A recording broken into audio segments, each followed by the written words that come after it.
ছবির মতো সুন্দর এই গ্রামটির নাম টাউন শ্রীপুর, যেটা কিনা ইতিহাসে খুলনা বিভাগের প্রথম পৌরসভা হিসাবে স্থান পেয়েছে। চলুন আজকে আমরা টাউন শ্রীপুর সম্পর্কে অজানা কিছু তথ্য জেনে আসি।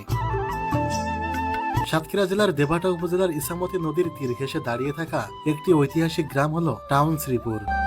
এই গ্রাম শুধু একটি স্থান নয়, এটি ইতিহাস, ঐতিহ্য, শিক্ষা, মুক্তিযুদ্ধ, জমিদারি শাসন ও সাংস্কৃতিক বৈচিত্র্যের অনন্য সাক্ষ্য বহন করে। অতীতের জৌলুস, প্রাকৃতিক সৌন্দর্য আর আজকের বাস্তবতা মিলিয়ে এটি যেন এক জীবন্ত প্রামাণ্য চিত্র। টাউন শ্রীপুর প্রতিষ্ঠিত হয়েছিল মূলত ভৌগোলিক ও অর্থনৈতিক সুবিধার কারণে। ইছামতি নদীর তীরবর্তী অবস্থান, নদীপথে সহজে যাতায়াত এবং ভারতের হাসনাবাদ রেল স্টেশনের সান্নিধ্যে এই গ্রামটিকে একসময় বাণিজ্য, প্রশাসন ও সংস্কৃতির প্রাণকেন্দ্রে পরিণত করেছিল। ব্রিটিশ শাসনামলে সাহেব বাবুরা এখান থেকে ইছামতি নদী পার হয়ে প্রতিদিন ভারতের হাসনাবাদ রেল স্টেশন হয়ে তাদের নিয়মিত কাজগুলো করতেন। এই অনন্য ভৌগোলিক অবস্থানই শ্রীপুর গ্রামকে টাউন রূপে পরিচিত করে তোলে। ব্রিটিশ শাসনামলেই এখানে পৌরসভা গড়ে ওঠে, যা খুলনা বিভাগের প্রথম পৌরসভা হিসাবে ইতিহাসে স্থান পায়। আধুনিক নগর সুবিধা যেমন রাস্তার বাতি, রাস্তাঘাট, স্কুল, কলেজ এই গ্রামকে নগর জীবনের স্বাদ এনে দিয়েছিল।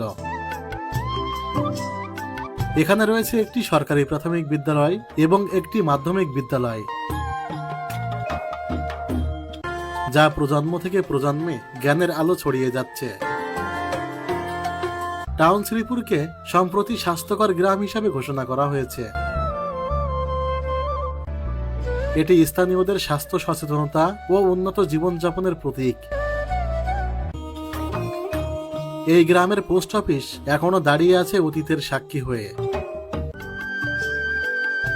জমিদারি আমল ও ব্রিটিশ যুগের যোগাযোগ ব্যবস্থার অবিচ্ছেদ্য অংশ ছিল এই পোস্ট অফিস।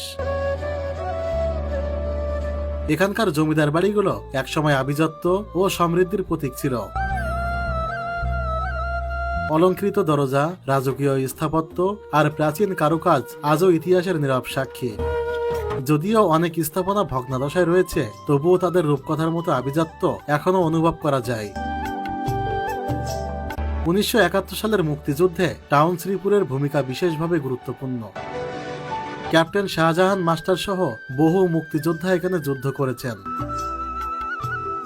1971 সালের 7ই জুন টাউন শ্রীপুরের যুদ্ধ ইতিহাসের গৌরবময় অধ্যায়, যেখানে 8 জন বীর মুক্তিযোদ্ধা শহীদ হয়েছিলেন। এই স্থান মুক্তিযুদ্ধের বীরত্বগাথা বহন করে। যে টাউন একসময় সমৃদ্ধি, শিক্ষা ও আধুনিকতার প্রতীক ছিল, তা কেন ধ্বংসপ্রাপ্ত হলো? এর পেছনে রয়েছে নানা কারণ, যার প্রথম কারণ হলো জমিদার প্রথার পতন। জমিদাররা দেশ ত্যাগ করলে তাদের রাজকীয় প্রাসাদগুলো অযত্নে পড়েছিল। দ্বিতীয় কারণ হিসেবে ধরা হচ্ছে সংস্করণের অভাব। ঐতিহাসিক স্থাপনাগুলোকে সংরক্ষণ না করায় সেগুলো ধীরে ধীরে ভেঙে গেছে। এবং প্রশাসনিক পরিবর্তন, টাউন শ্রীপুর পৌরসভার বিলুপ্তি ও নতুন প্রশাসনিক কাঠামো এই গ্রামটির গুরুত্ব অনেকাংশে কমিয়ে দিয়েছিল।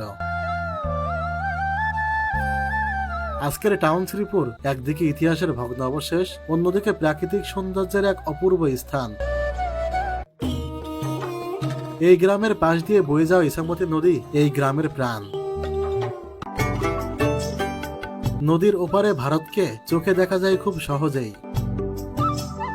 পুরাতন পোস্ট অফিস, জমিদার বাড়ি, নদী ঘেঁষা দৃশ্য আর শিক্ষা প্রতিষ্ঠান মিলিয়ে এই গ্রামটি যেন একখণ্ড ইতিহাস ও প্রাকৃতিক সৌন্দর্যের মিশেল। টাউন শ্রীপুর প্রতিষ্ঠিত হয়েছিল ভৌগোলিক সুবিধা, প্রশাসনিক প্রয়োজনে এবং বাণিজ্যিক সম্ভাবনাকে ঘিরে। কিন্তু সময়ের পরিবর্তনে, জমিদার প্রথার পতনে আর অবহেলার কারণে এর জৌলুস ম্লান হয়ে গেছে। তবুও গ্রামটি আজও সুন্দর, স্বাস্থ্যকর এবং ঐতিহ্যের অনন্য বাহক। এটি শুধুমাত্র একটি গ্রাম নয়, এটি এক হৃদয় ছোঁয়া প্রামাণ্য চিত্র, যেখানে ইতিহাস, মুক্তিযুদ্ধ, শিক্ষা, প্রাকৃতিক সৌন্দর্য আর ধ্বংসপ্রাপ্ত ঐতিহ্য মিলেমিশে এক অপূর্ব কাহিনী রচনা করেছে।